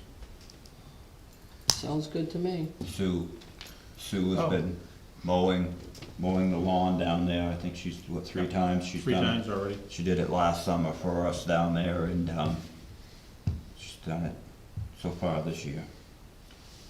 Actually, one question I do have for that is, where are we with the, support trailer? Well, the line that we got all the paperwork when we went all through this, they don't carry anymore, so they have another line that's pretty much the same. And I just have to go down there. I have to take the time and go down there and Okay. make it happen. And that's, I haven't done it yet. Everything's all there. Emery's been talking to him on the phone, but, they wanted us to come look at that. Pretty much the same. He looked it up on the internet and everything, but, before I put my name on something or the town's name, I wanna make sure it's what we Perfect. want. All right. So, highways and roads, they put the guardrails in today on our new bridge project on the White Plains Road. I went over this morning when they were laying it out. I didn't get back over there this afternoon, cause we went down this morning to get the beavers cleaned out at the Warner Town line to get the water flowing, cause it was starting to get up too high again. Was it a couple of weeks ago, we ditched Clough and Salmon from the top to the bottom. 2 And weeks ago. we ditched Franklin Pierce and New Hampshire Drive, in Manchester Drive, and got that so the water's gonna flow real nice, and, everybody seemed pretty happy all over and over and all. No complaints down there, and I expected them, but we got no complaints, which Yeah. worked out good. The guardrails down on White Plains looked real good. Do they? Yeah. Good. They I did- figured they they did a would, they really were good great, they do great work. So, when's that gonna be paved? Not until fall, right? well, later on, when we Do your. have some paving stuff, I mean, I Yeah. can't imagine I'm gonna have them come back way late, but hopefully it will fall into when we pave everything else. in town. So, and Chad, the engineer there from Mitchie's, said the longer we waited, the better Oh, you would 'cause, like yeah. it, because everything's gonna move and settle and, It's a good thing to point out though, because I don't think people would think about it. Yeah. I don't even know I did. yeah, no, but it's great, I mean, they did, Daniels, they did a great job, they had a challenge, two challenges, actually, 2 different weekends in a row, but them guys' attitude was great, they didn't seem to get discouraged, we ran into 3 great big rocks, they had to have them blasted, so that was on a Thursday morning, so that screwed them up, and then the next day, the blasting company was there and, made them small enough so they could move them, but, I think they did a great job, Chad was pleased, Do you know if there'll be an extra for the plastic? yeah, we haven't got the bill yet, Dana and I have been working back and forth on that, when it came in to look it over, but, when Chad sat here that night and said if we had ledge or something that was huge, Yeah, that yeah. it would be, so, that will be an added fee, but, We're still waiting on the bill though. yeah, yeah, we haven't seen that yet. I said The something. foreman was really very good on that job. Oh, that young man, yeah, young guy, yeah, yeah. yeah, they all were. Yeah. They all, one of the guys that was there on the job, we got talking, they're from up in Vermont, and, yeah, I used to come down here all the time with my dad, he was buddies with Bob Mock. Bob was the old road agent, they pulled bulls all in the fair, so Oh, my it is a God. world so small, you know, Uh-huh. when you get visiting and talking, and, it's just a great bunch of gentlemen they were That pleasant. makes life They- easier. Yeah, The day I went up there was water everywhere. I've got oodles of pictures. I will say, at some point, I need to find the appropriate way to make it available to everybody, but I have when they pulled the first of the dewatering. Oh, he was supposed to call me and then he didn't, but So I have video of them pulling it out and yeah, washing down through. so. yeah, no, Pretty awesome. I've got oodles of pictures, and Phil was in Florida, so I would send him a video about every day of the project, because he would've been over there keeping an eye on things too, if he was in town, but, yeah, no, I got a lot of nice pictures, so I'm gonna send them all to Dana, and then with yours, you could make a slide or something for It'd be cool to have it right on the website. It would. It'd be cool to have a slideshow during before voting at town meeting, Yeah. so people could watch it Yeah. too, so. yeah, Yeah, we could probably set that up so that it runs like at Yeah, just keep, Because then it just runs through A like loop. whatever it is. stuff that's happened in town Yeah. for the. yeah, I've got some I like neat, that idea. I've got some real good pictures of when the water was so high down by your place the Oh, other day. It jeez. was 4 feet from hitting the bottom of the bridge, what was that, on May 3rd? Wow. Oh, yeah. By your daughter's house there where the pipe comes, it was 16 inches, 16 more inches, it would have been across the road. Holy crap. Yeah. Why did they open the dam up or something? Yes. Or Why? Why did they do that? Was there so much in behind it? I don't know how they run that I damn don't know dam. either, cause now it's down to like skinny. Yeah, but you know, I have some nice pictures of, I think that would be nice, especially like voting day or something when there's, nothing going on technically, I mean. yeah.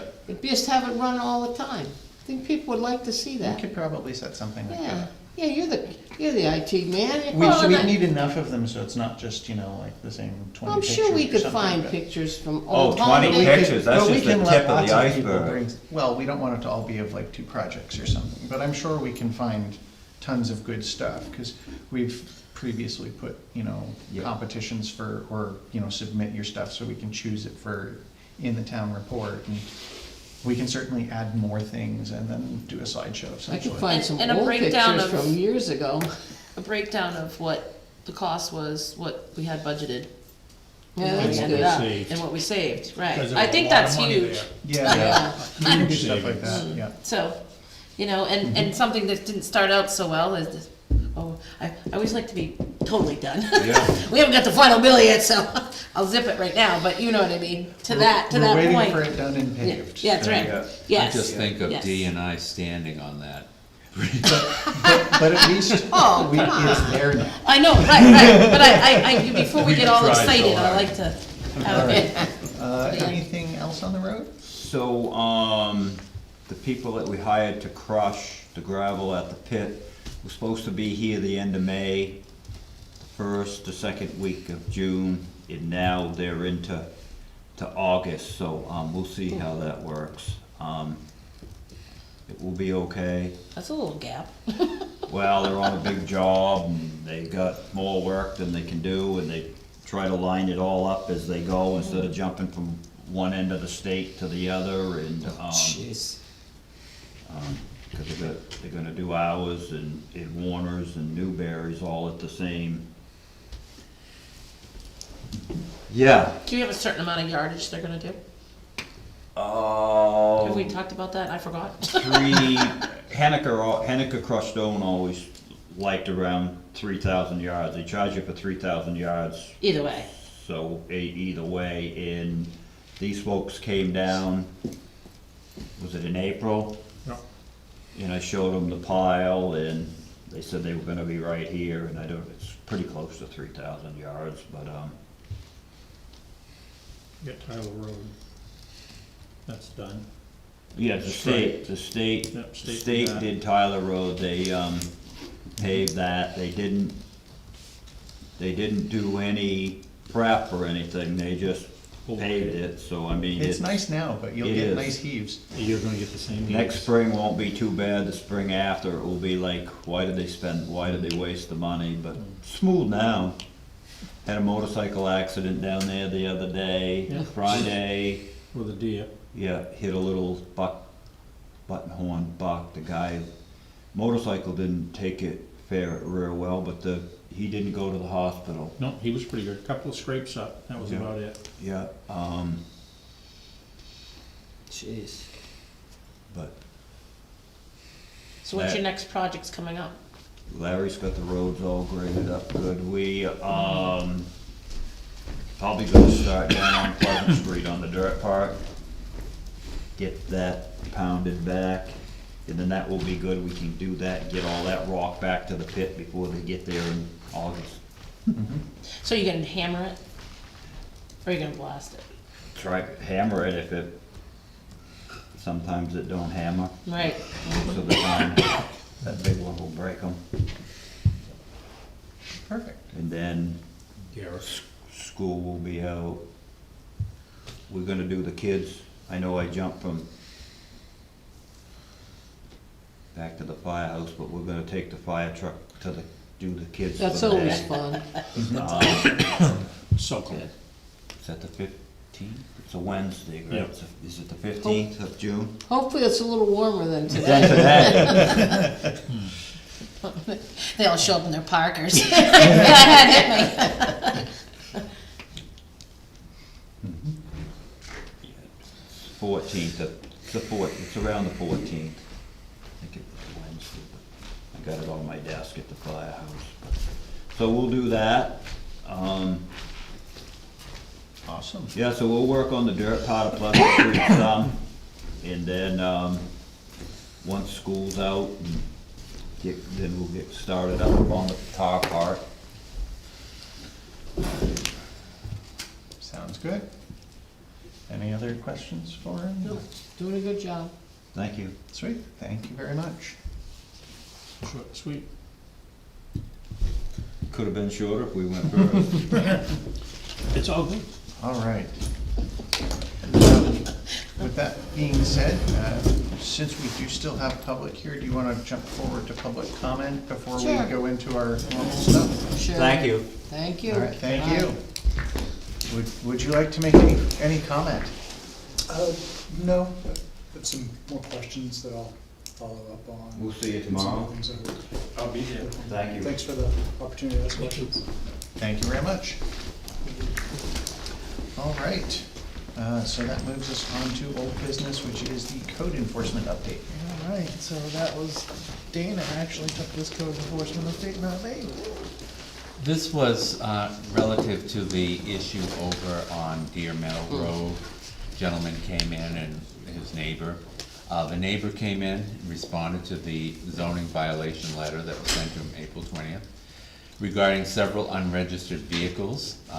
He registered those vehicles and he's working on the other issues. And he was very cooperative and we will follow up on it when he's done. Thank you.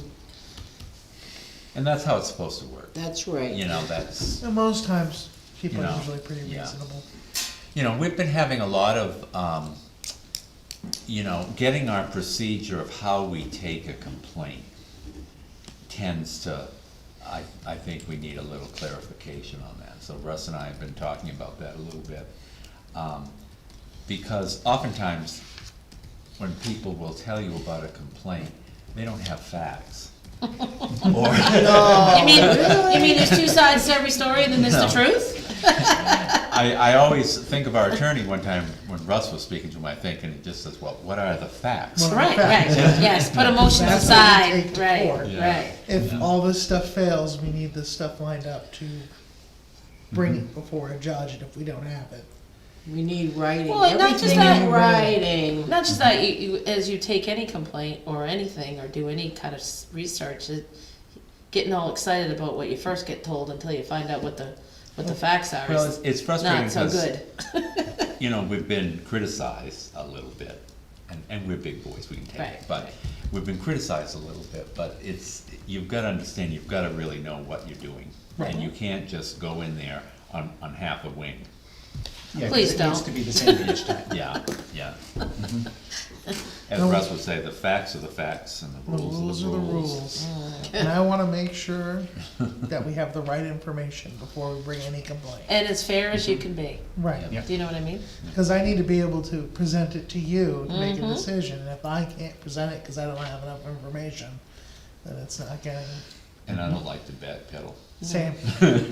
Please don't. And so that once this year. All right, so that moves us on to our new business, which is the draft FEMA flood maps. Do we wanna look at the flood maps? Sure.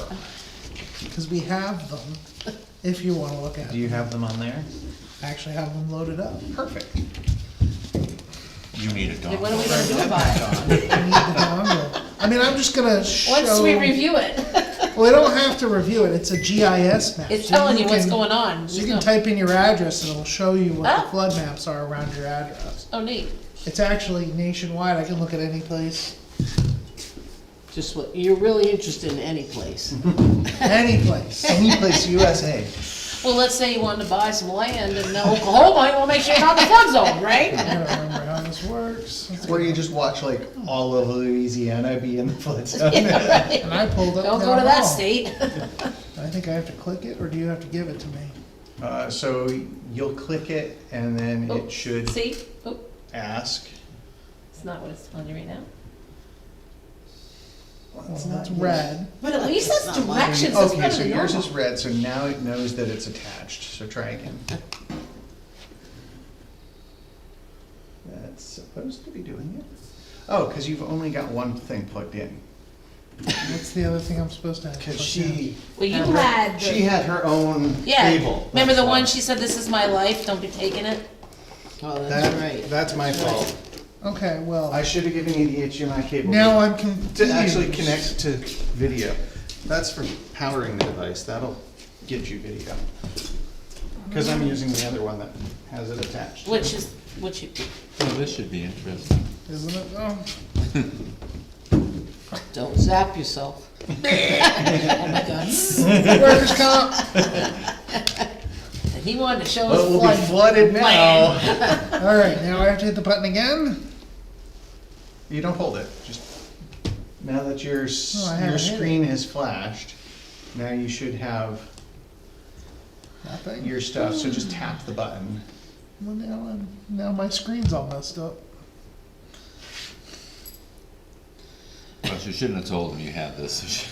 This is the problem with the Chromebook. Who put this on Yes, the it's- goddamn it's- agenda? The problem is that it was the cheapest Chromebook at the time many years ago, and it doesn't like lots of things.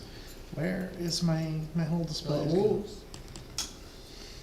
Oh yeah, this is saying how to connect to it, but his, All right. Ooh. Did something happen? Surprise. Not what you want to happen. do you wanna This just is go like my Chromecast day to at it? work most of the time. Since you've already got it pulled up. Nothing. Oh, there we go.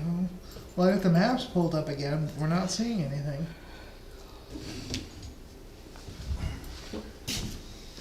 Oh, I'm glad that's out of my purview. I'd rather do anything else. Dee, can you help us out with No, that? I'm going home and writing my papers. I By can't get hand, by the aggravated. way, What was with a that? typewriter. So Yeah, no, now, I So do use a I'm going, I've computer. mirrored my display. Be glad to There retire. we go. Oh my goodness. This is- So that's town hall. And then you Are may we in the go to- flood zone? well, there's a zone of something Why somewhere is this nearby. thing, I mean, I Which really makes want my sense. mouse. There you go. But Okay. you can see that's town hall, Mhm. that's the school, and there's the flood zone. Ah, that's not So far. you can type Well, in, river. Oh, the river, right, yeah, yeah. the river's right over there, so you can Alright, type in smart any address, and you'll see it. So anybody got an address they wanna put in? Yeah, 144 Clothespin. 144. Oh, Dee, just give it away. Now people know where you live. Well, they're saying Concord. That's- Yeah, that's It'll right. work. It should work. Yeah, well, that said Most right of there. the GIS stuff does that Zoom incorrectly. 2. We're not in the floodplain. Nope. Oh, you went to the right. Oh, I hit zoom too. Oh, it zoomed in way far. Now I can't see anything. Can't see anything. Well, it doesn't work as well on my Chromebook as it does on my PC. That's pretty good, so where you could find this right on, Well, I can send the link to National- people, yeah. but basically the flood people up at the state sent us this. But I think none of the stuff below the dam is a flood control. I mean, is a flooding zone for some reason, which is fine with me.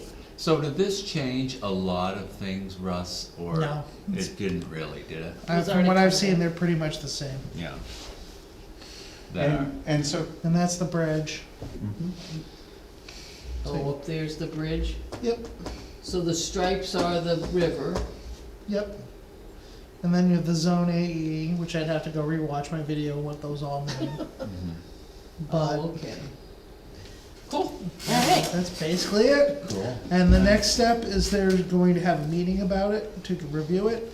And then there's gonna be a 90-day appeal period for the maps, starting probably expected in the fall. All right? so if we disagree with them, we can go to those meetings. Correct. So you don't anticipate a lot of people filing for Loma or anything like that? I've only seen one since I came here, and that threw me quite through the loop the Well, first time. remember, yeah. Yeah, that was fun. We Now learned I about- know what it is. I didn't know what it was at the time. Yeah. But that's it. Perfect. It's pretty easy. And then we have, hey, look, I pulled up the agenda. Wow. I don't need to have the agenda up. I was just looking at it for me and I forgot.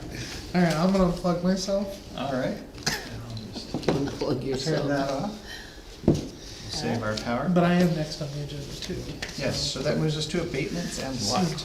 Every year we have abatements for the campground, and this is once again campground abatements. Isn't that pretty But much what our this is- abatements are? Yeah, well, Most of Campground's them. more of a pain in the butt. every year we go through and we get a new list on April 1st for the new people on the campground and the people that have left.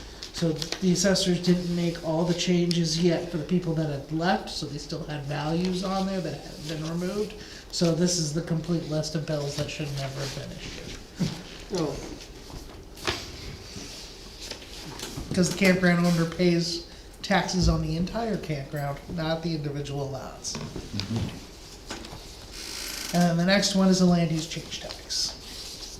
So you just need them to sign I it? just need them to So I have sign. a question, cause I just had this happen where I had property in another town. And they did like they sent out, they wanted you to update your current use Which is what I did here. information. Yep. So, and part of what happened with our piece is, we sold the house, which then, and then we are going to, did some blasting, but did not change ownership. Right. So, but because of the blasting, and she said tree removal, but that's almost like one of those. Well, you can log your property. Well, It's true, very right, nice. right. So do we go through that and review that once a year? To make sure that if people are doing something with their property, that it hasn't changed the use? So I work with the assessors on that, and that's one of the things that we were working on today, Okay, is that they were reviewing a property that had had a change of use, and yeah, then I'm currently contacting the owner to try to determine how much they pulled out and what is the correct amount on the property. yeah, So that is something we go through when it is noticed. yeah. Is basically But how otherwise, that it's works. not like we go every once in a while and review the current use. Well, we properties. are doing a full revaluation this year, and part of the revaluation Okay. process is I have to go through every file and review everything we have on file, and I'm about maybe. So you're not like halfway sending through. something out to people that have current use? I will be, Yeah, okay. You'll send it out, then they'll review it, yes. and you'll review it, okay. Yeah, But that's probably what, It more or less Bosquen was goes with doing, the same cycle idea. of the reval. yeah, okay. I mean, after this, I ideally wanna get to the point where I'm doing, like the assessors do, 1/5 of the town every year, so I'm only doing part of it instead of doing it all at once. All right. Which is kind of a pain, but that's gonna take me probably to the end of the month to get done. Okay. Oh, you have nothing else? Oh, and there's one other small thing that came in, Kane is holding it. Yeah. So it's another one of those where, while I was reviewing the files, cause it's part of what I'm doing for the reval, I noticed a tax application that was missing, and we need to replace it for the property file, so they're already getting the credit, we just need to re-sign it so we can put it back on Okay, so file. they sign on the right Correct. side here. Okay, is there anything further for? I have a some couple buttons? other abatements that I'd like to talk to you about. Okay. And these were ones that we had, abatements that were sent to, Russ sent them to the assessor. The assessors are required to respond by July first, and they did. We have one of the abatements, both of the abatements, they have, recommending that the board grant an abatement. Rather than read it to you, I'll just let you take a look at it. And if you agree with them, sign on the left, and if you don't, sign on the right. And these will all be refunds actually from 22 taxes, because they've already paid the taxes. So who revised this assessment? These people? Our assessors, which This- is Comerford, Nieder, Perkins, Really? yeah. Hmm.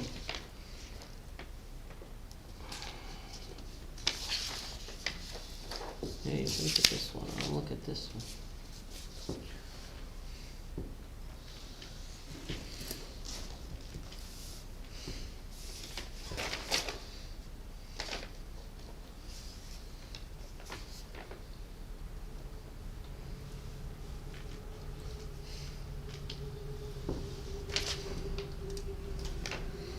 So on this exemption, where, does it tell you how much? It's just, it's for the solar panels, so it's. So more or less, she's not getting charged for them. No, so it It's zeroes out the value of the panels. That one doesn't, yeah, that one won't change anything.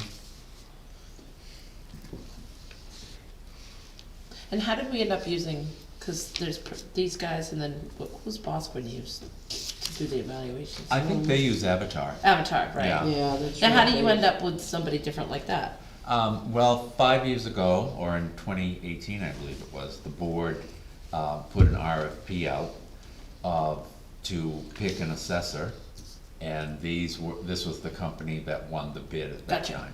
Which we will be doing that. And we'll be bidding. doing that shortly, actually. If you can read that.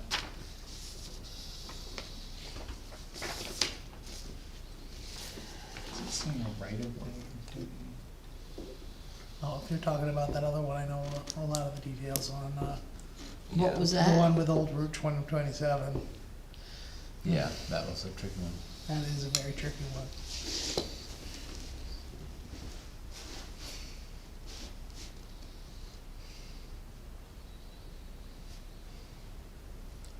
The only issue, if you don't agree with that, Yeah, then they won't, obviously, they would disagree with you, so if it went further. the assessors would disagree with us. You know, So our basically have no. they're recommending to you, and I'm just trying to make the point that if you didn't agree with them, you wouldn't have anyone to represent you.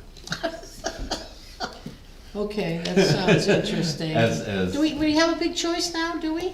No, you don't have any choice, really. But I don't disagree with their findings. Did you look at all those properties? Mhm. Did you really? I looked at, The map? yeah, I didn't go and look at them Oh, in person. well. Yeah, Well, it's basically having to do with lots. One was waterfront. yeah, the Jim- waterfront Jim's and- makes a big difference. Yeah. I know my daughter tells me that, how come I have to pay so many taxes? Mm. Well, she doesn't have much land, but it's on the waterfront.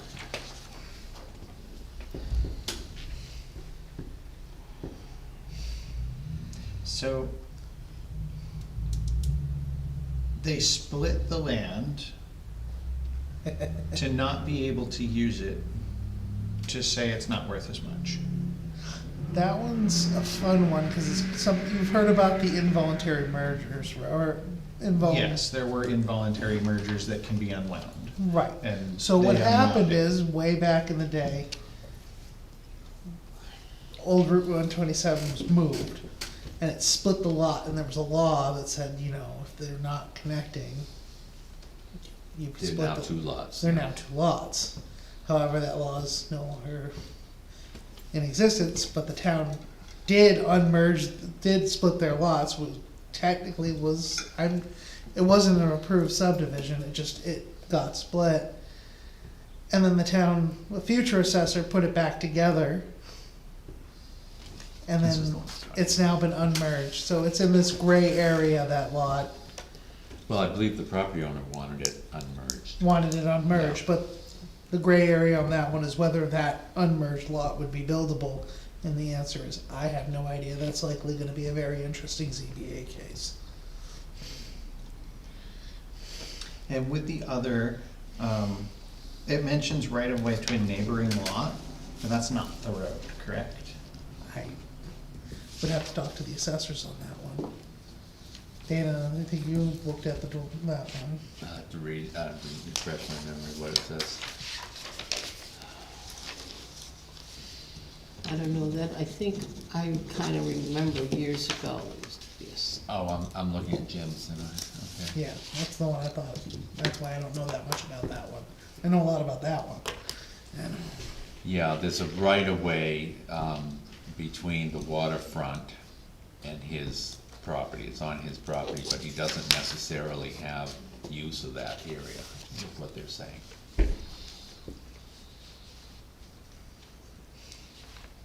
That, I find that super hard to believe, but okay. Well, I mean, if it's your property, even if there's a right of way, you can still use it. well, yes, but unless you can't really build on it, maybe. Well, sure, you can't build on it, but that doesn't prevent you accessing across it to something. Mhm. So that, I find that really weird. Well, would you like, I mean, I can talk to the assessors and have them come in. I would like to, can you just ask the assessors to write a better justification as to why that one should be Yes, I that can. way? I think that's the best way to go, at least as far as I'm concerned, because I find it hard to do an adjustment like that where I think they should still have access and it should still be fine. So I'd I'll like speak to with them and have hear them, the yeah. justification, unless the other two wanna sign it, then that's fine, because you No. only need 2 out of 3, so. Well, we have, I mean, by the next meeting, but, you know, so that would be before July first, that's really what I'm pushing for. Perfect. Oh, yes, and this can go back We as don't want well. Dana to screw up his folders.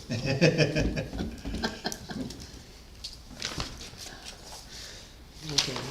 That one's done. I think you read done all, I think. Did I read? I think so. I can't remember. All right.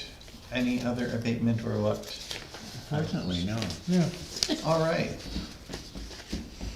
So once we have made Anna's folders whole again, we can move on to correspondence. I'm very possessive over my papers. Keep those, keeps you, Thank you. keeps you organized. Correspondence. Oh, there's something in it. One of them is interesting. Yeah, we received an email from Deborah Alward, who is one of our representatives, who is kind of spearheading this issue. You remember that you sent Kim Fortune's question over to the representatives. And we sent it to all three representatives plus our state senator. And they've handled it very well, actually. They've kind of grouped together and acted as one, which I thought was a smart way to do it. So it's come down to, and Representative Alward has talked to Kim Fortune and has looked into it, and she's talked to the city of Concord. And while it may be that nothing will happen with it, she is going to, this is Representative Alward, is going to put a bill to correct this, to take the town of Webster out of that law.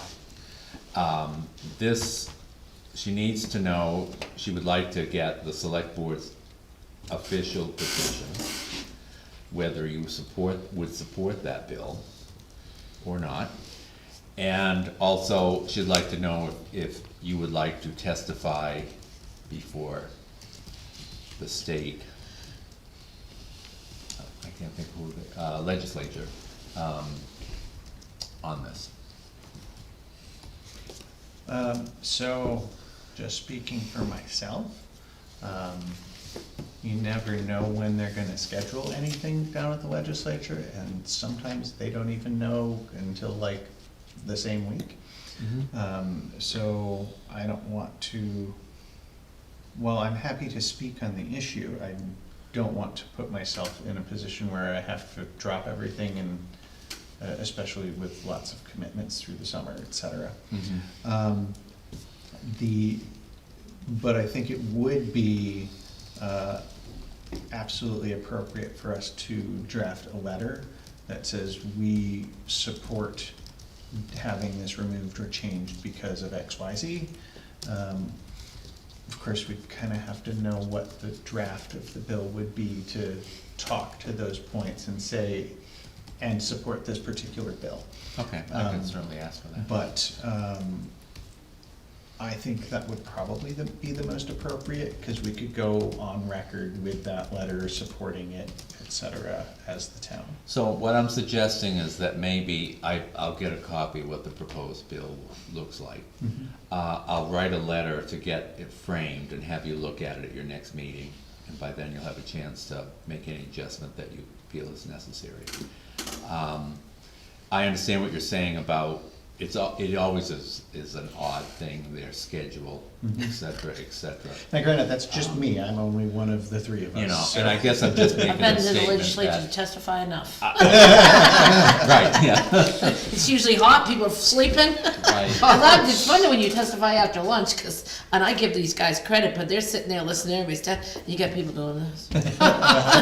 Usually the ones supposed to be making a decision. And you know, usually when you're doing it is that no one's listening to you, so, but Yeah, anyway. But I yeah. think it's important for the town for you to support that. Yeah.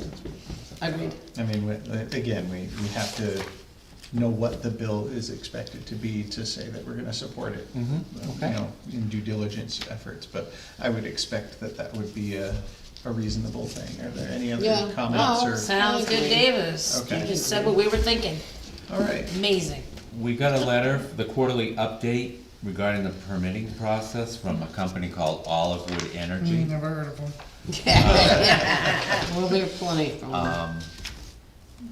And I think you all had a copy of that, and Yeah. had a chance to read it. We got a letter from Kearsarge Energy. And I guess that they, hoping you'll buy your electricity from them. Really? So, and this was in the packet. Yes. Yeah. The short version of the Kearsarge Energy thing is they are a solar farm.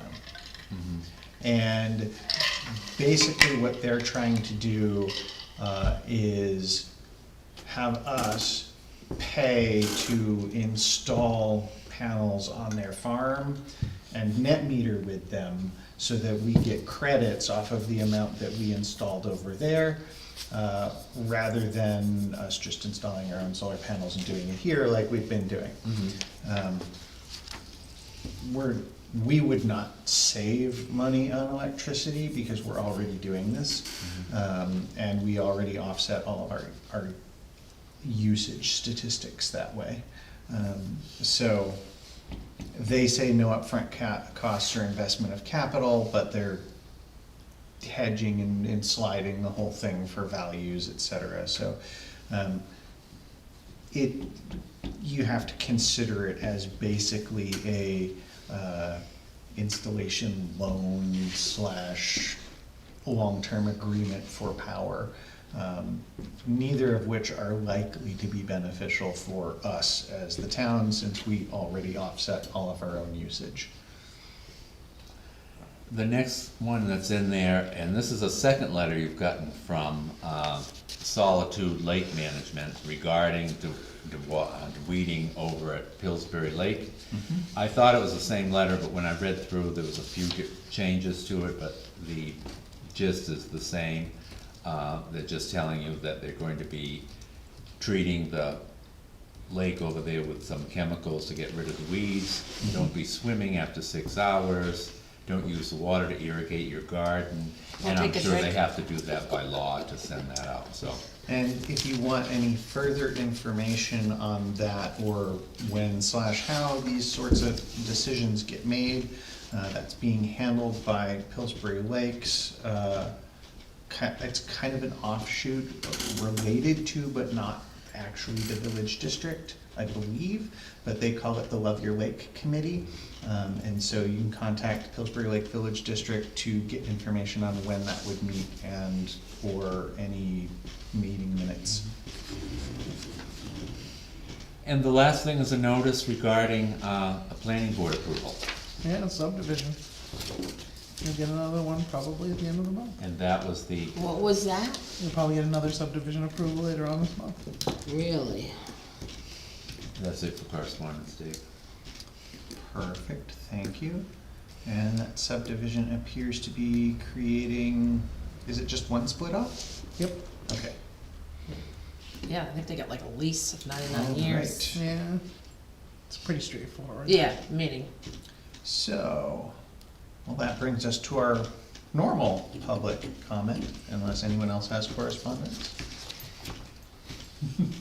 Were you saying our public was abnormal, is that? That's also fair. You get used to me after a while. All right, so that brings us to, Wait, I think we should give our public credit for staying here all this time too. Yeah. Thank you very much. yes. Thank you. And so that brings us to our motions and approvals. First being the draft meeting minutes. Oh god, they're terrible, aren't they? I'm waiting for it. What was that? You made I'm mistakes? sorry, Is that I'm gonna what have you're to trying to change my say? 3, 4, 8. Oh, this time I brought out the big guns for the editing. Has everybody had a chance to read them ahead of time? I reviewed them. What, I sent those to you, Dee. what is this last, one whole page of I paper for couldn't your get it to name? fit, I tried. The last page is amazing. I have Yeah, to yes. admit. I absolutely Should've drawn a tried. picture or something. Lines for I'm a big that. happy Smack you face. around. Oh my god, this is workplace violence. I'm gonna have to go to the policy. You might have to go take some training. Yeah, probably will. I have so many people What working is for me. sexual harassment? All right. So any questions, comments, amendments, changes? No, I make a motion, we accept them as written. I second. All in favor? Aye. Yeah. Love Aye. it. That's the first time we've had to do that tonight. That's right, that's Yeah. right. Vote. All See, I am right. paying attention to Do we people. have any Not motions? falling asleep like I after have lunch. nothing further, no motions, and you've signed everything I have. Perfect. Oh my Oh my god. lord. Do we have any non-public? Or- I am glad to tell you, no, we do not. Awesome. So at 8:36, is there any further business that the board wishes to discuss or bring forward? I don't have any. All right, then I would make a motion that we end this meeting. Second. All in favor? Aye. Let's get out of here. All right, we'll go shut down the stream, Oh my gosh. Look at this. put this away. Thank you for coming. Did you Yes. learn a lot? Well, I can